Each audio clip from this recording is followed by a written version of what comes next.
Ito ang mga Moro Army recruits. Ang kanilang pagpanaw ay naging mitya na matatag ang Bangsamoro at mabuo ang MNLF. Sa isang tahimik na isla ng Corregidor noong March 18, 1968, isang madilim na kabanata ng kasaysayan ng Pilipinas ang naganap. Isang trahedya na nag-iwan ng marka sa puso ng mga Moro at nagbigay siklab sa kanilang laban para sa katarungan at pagkilala. Welcome sa Talinhaga, at ito ang kwento at pag-alala sa Jabida Tragedy na humubog sa ating kasaysayan.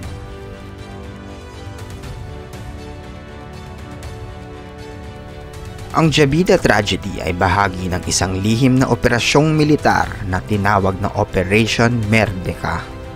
Layunin nitong bawiin ang Sabah mula sa Malaysia. Ngunit ang mga kabataang Moro na inakala nilang magiging bayani ng kanilang bayan ay naging biktima ng isang trahedya. Ang mga recruits ay karamihang galing sa Tausug at Sama ethnic groups. Pinangakuan sila ng magandang kinabukasan, maayos na sweldo at benepisyo. Ngunit sa halip, sila'y dumanas ng gutom, hirap at panlilinlang. Nang malaman nila ang tunay na layunin ng misyon, marami ang nagprotesta at dito nagsimula ang trahedya.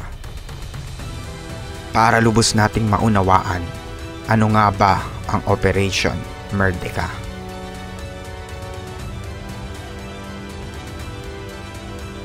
Ang Operation Merdeka ay isang lihim na plano ng gobyerno ng Pilipinas noong dekada 1960 na naglalayong kunin ang Sabah mula sa Malaysia.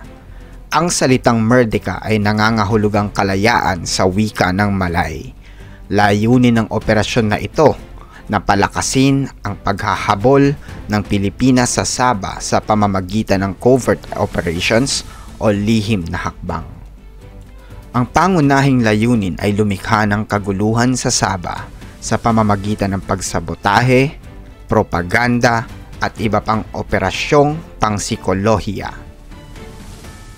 Ginamit ang operasyong ito upang bigyang diin ang paghahabol ng Pilipinas na ang Sabah ay bahagi ng teritoryo nito batay sa kasaysayan at kasunduan sa pagitan ng Sultano ng Sulu at British North Borneo Company. Maling pagpapahayag ng misyon. Hindi naging malinaw sa mga recruit ang tunay na layunin ng operasyon. Nang malaman nilang sila'y gagamitin sa covert operations laban sa Sabah, marami ang nagprotesta. Kakulangan sa logistics. Ang operasyon ay napuno ng problema sa administrasyon, kasama ang kakulangan sa pagkain, suporta at maayos na plano. Ang Jabida Tragedy ang naglantad sa lihim na operasyon at nagdulot ng international na kontrobersya. Lubhang naapektuhan ang relasyon ng Pilipinas at Malaysia. Ang trahedya ay nagdulot ng mas malawak na pagkilos ng mga Moro na humantong sa pagsisimula ng Moro National Liberation Front or MNLF at iba pang grupo para ipaglaban ang karapatan ng Bangsamoro.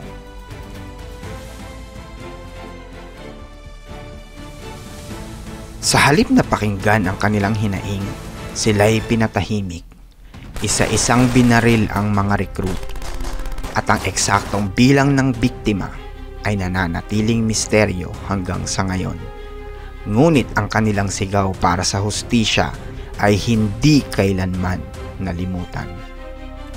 Si Jibin Arula ang kinikilalang nag-iisang survivor ng trahedya na ito, ang naging daan upang malaman ng publiko ang kaganapan. Ayon kay Arula, ang mga recruit ay binaril ng kanilang mga tagapagsanay. Siya lamang ang nakaligtas matapos tumalon sa bangin at magtago hanggang siya ay matagpuan ng mga lokal na mangingisda.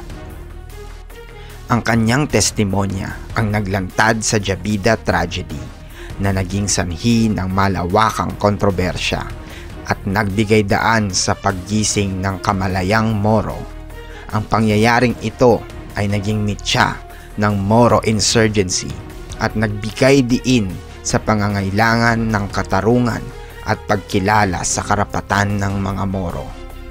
Mula rito, nabuo ang mga kilusan tulad ng Moro National Liberation Front na naglayong ipaglaban ang kanilang karapatan at pagkilala sa kanilang komunidad.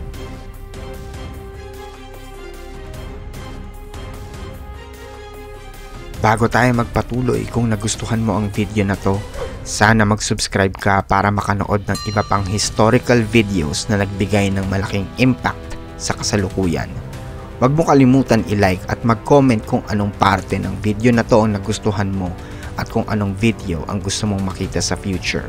Tulungan nyo kung ipakalat ang kaalaman tulad nito sa marami. Thank you and back to the video. Si Nur Miswari, isang tausug mula sa Sulu, ay pinanganak noong March 3, 1939. Siya ay nag-aral sa University of the Philippines, kung saan naging aktibo siya sa mga diskusyon tungkol sa politika at karapatang pantao. Ang karanasan niya bilang isang Moro na nakaranas ng diskriminasyon at marginalization ang nagtulak sa kanya upang maghangad ng pagbabago para sa kanyang mga kababayan. Ang Jabida Tragedy ang nagbigay inspirasyon kay Miswari na itaguyod ang laban para sa kalayaan at karapatan ng mga Moro. Noong 1969, itinatag ni Miswari ang Moro National Liberation Front or MNLF. Layunin ng kilusan na ipaglaban ang kalayaan ng Bangsa Moro mula sa gobyerno ng Pilipinas at itatag ang isang malayang estado na tinatawag nilang Republikang Bangsa Moro. Ang MNLF ay naging pangunahing grupo na kumakatawan sa adhikain ng mga Moro. Noong 1996, sa ilalim ng pamahalaan ni Pangulong Fidel V. Ramos, nilagdaan ang Final Peace Agreement sa pagitan ng MNLF at gobyerno ng Pilipinas.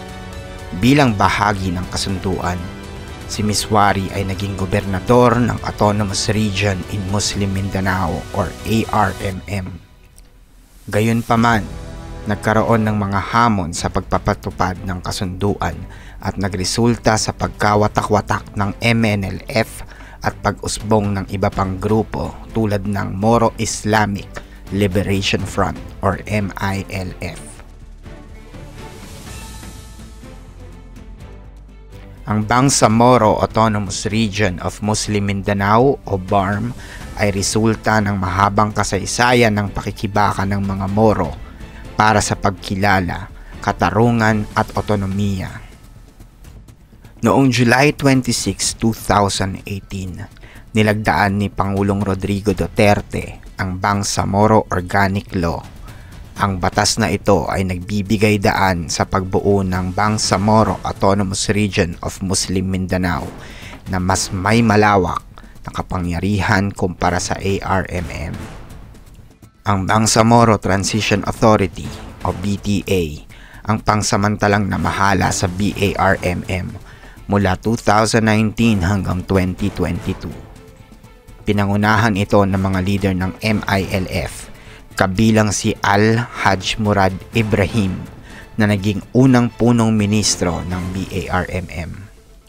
Binubuo ang BARMM ng 5 lalawigan tulad ng Maguindanao, Lanao del Sur, Basilan, Sulu at Tawi-Tawi, pati na rin ang ilang mga lungsod tulad ng Marawi at Cotabato City.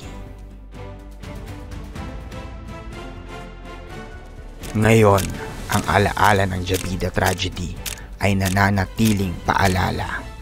Isang paalala na ang katarungan at pagkakapantay-pantay ay dapat ipaglaban. Ang kanilang sakripisyo ay nagbigay daan sa mas maliwanag na kinabukasan para sa Bangsamoro. Ito ang kwento ng Jabida Tragedy, isang kwento ng trahedya, ngunit higit sa lahat, isang kwento ng pag-asa at paglaban. Thank you for watching. Muli, hinihingi ko ang inyong suporta sa pamamagitan ng pag-subscribe, para makapanood pa kayo ng historical videos na humubog sa atin. Huwag kalimutan i-like at i-share ang video na to para naman ipakita ng YouTube ang video na to sa marami. Comment lang kayo kung anong nagustuhan nyo o dagdag na kaalaman nyo tungkol dito. Welcome sa Talinhaga. Hanggang sa muli. See you next video.